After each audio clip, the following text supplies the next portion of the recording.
Yo, what's up with y'all, man? I hope you're doing good. If you're new and you're a fan of the NBA, subscribe to this channel. So let's get straight into it. It's like it's Minute Maid, hijack 4, renegade, 24, number 8, Kobe shit fade away, ballin' since 11th grade, still in school, let them hate. So the NBA world has been filled with a bunch of what ifs, and us as fans tend to fantasize about certain scenarios coming into fruition. We all do it damn near subconsciously. In fact, I do it off camera almost all the time. One of the biggest fantasies of us fans of struggling teams have is that one prospect who has unreal potential and physical tools to go ahead and dominate the league at the offensive end. Nearly every single team has at least one guy like that. And as we all know, most of the time that one guy on your team just isn't able to put the pieces together. Not just everyone is meant nor destined to be able to take that next step. But hey, don't lie, I'm not gonna lie, so you better not lie too. We all like to give these guys unlimited amount of opportunities. Every year in the NBA draft, another one of those guys get pumped out of the factory that they were produced from. And what I noticed is that whenever they are available to take in the draft, most of the time we always want our team to select one of those type of dudes because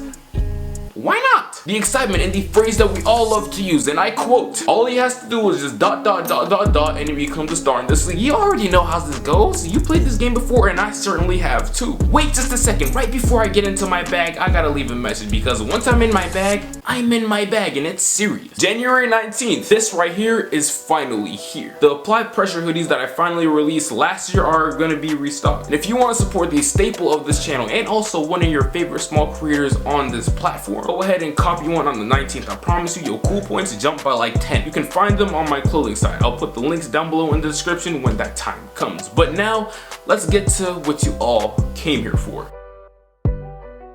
Now, the reason why the Denver Nuggets is the NBA's worst nightmare is because instead of just having one of the players us fans would love to secure as a project, the Nuggets have two freaking demigod type prospects on board. And unless you've been living under a rock or in some type of weird, evil, mystical underworld, then you already know who I am talking about. Before I get into the point, I just gotta let you know why NBA fans and the NBA as a whole fear the Nuggets so much. The Nuggets, with or without these specific individuals, are set to be good right now. 5, 6, 7 years down the line, I just believe that with at least one of these players breaking through, then they'll be able to put their name in rare air, the type of air that not just anybody can breathe. No, nah, this is top tier, the best of the best. Now, that's not to say that they are one of the better teams in the league, because they are, but nobody has ever and will never confidently say that they're one of the best 3 teams in the NBA today. That is just not their place, and deep down, whether you like it or not, that's just the real. But hey, the point of me making this video is to tell you that that real could end up turning into a lie that's just one of these X factors end up breaking through. He stands at 6'10". He has good athleticism. He can shoot at a ridiculous rate while at the same time being pretty mobile too. Just like how Ben Simmons 2 years ago rose above the hype surrounding other rookies, MPJ can do the same exact thing and can do it while elevating his team to the next level.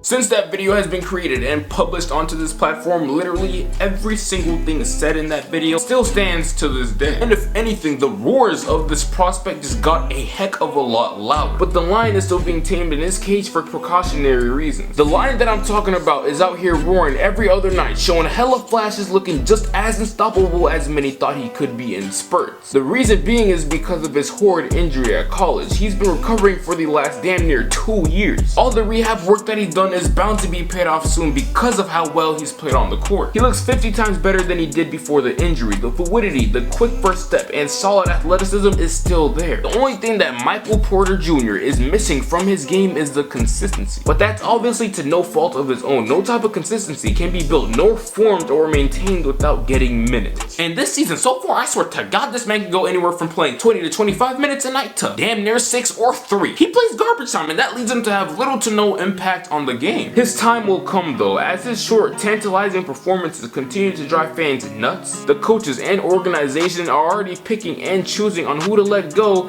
in order to make room for MPJ. Little do you know, they've already chosen, and as soon as next year, he's going to be a starter, fulfilling the void to take this team to another level. A level no other player on this current roster can take nor uplift them to. They need a dominant wing who's a consistent 20 point per game scorer with little to no weakness offensively, and that dominant wing could could and should be MPJ. He is the perfect number 1 or 2 option to Nikola Jokic, just depending on how aggressive that man is. Jamal Murray has already shown to be a great player, but just not great enough to be viewed as that guy. He's more of the guy's guy, if that makes any sense. He's more of a third option rather than the go-to scorer. If all plans out well in Denver, then they will be the team, or at least one of the teams with true championship hopes in the next 2 to 3 years. Now what the NBA is truly terrified about, I'm talking about we all shaking in our boots right now as we speak. Okay, maybe not right now, but let's say 4 years if everything happens, but bro, we gonna be shaking in our boots. Isn't just the fact that the Nuggets are already good and have MPJ to take them to the next level, but it's the fact that they got 2 attempts at these type of guys. 2 chances, 2 opportunities. They have 2 guys who can make them unfair. It's not too crazy nor outlandish to think that they can't go 2 for 2 from the field with these dudes. As we already discussed, there is a for real chance that MPJ turns into that dude. It's the other prospect who really makes this conversation uneasy and real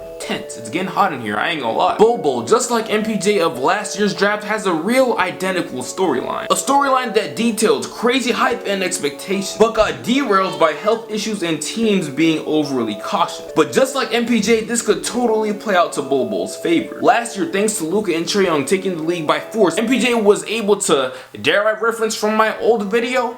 And also, because of how great all the other rookies were, MPJ has turned into nothing but just an afterthought, a memory. He's almost never brought up because of how deep and talented all his other peers are. And that's a very fair observation. I can see why people forgot about it. It's 2020 and I'm still saying the same thing. He was left in the dust. After getting a ridiculous amount of praise and even being viewed as the number 1 pick at a certain point in time. The same thing is happening to Bobo. Prior to the draft, I guarantee you, not a single soul on this planet thought that Bobo was going to be a 2nd round pick. In my personal mock draft, I had him going in the lottery, late in the lottery to be specific. But I'm happy he didn't. This is exactly what he needs. None of those cameras, 13-year-old cringe fanboys, or creeps waiting for him to flop are good for his growth and development as a rookie. A place that could keep him in the shadows and far away from the light and distract the mainstream media is what really can allow him to take off. Denver is the place for him and was low-key a match made in heaven because the fans over there aren't overly anxious about Bobo's journey to the hardwood in the league. They already have a star and a guaranteed playoff team put in place right now without him. Bobo will literally just be one of the finishing pieces, the candle to the cake. He would make them lit.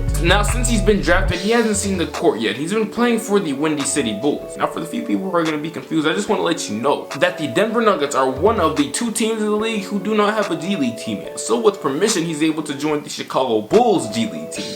FYI. Through the 8 games that he's played, and by the way, I did not stutter, I did not misread no line. He's literally played 8 games so far this season over there. He's been averaging 12.6 blocks and 12 boards, all under 20 minutes per game. His efficiency from the field and 3 has been extra promising at 58 and 36%. And his shot blocking, to no surprise, has been amazing as well. This whole year, just like MPJ last year, is a year for Bobo to really lock in and to go ahead and get in tune with his mind, body, and soul right before the real lights start to hit. Nobody, absolutely not a single soul is worried about Bobo right now, I promise you that. But next year, during his official rookie year, he could be out here having GMs fainting and having major regrets from letting this man slide all the way to the 2nd round, as he's out there showing how much strength, durability, and agility he gained over opposing defenses with his offensive prowess. This right here is really what makes Denver so scary in the future. They do not only have 1, but they have 2 prospects who have been stored in the lab. 2 absolute freaks doing things that they shouldn't be able to do at that size,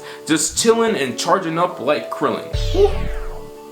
First bar of 2020. In 2, 3, maybe 4 years, once these 2 demigod-like talents are able to contribute to this team and roll out their full strength alongside Jamal Murray, Gary Harris, and Nikola Jokic, and play that 3 and 4 spot, the league will be in shambles if those 2 can reach anywhere near their potential. You just met the NBA's worst nightmare.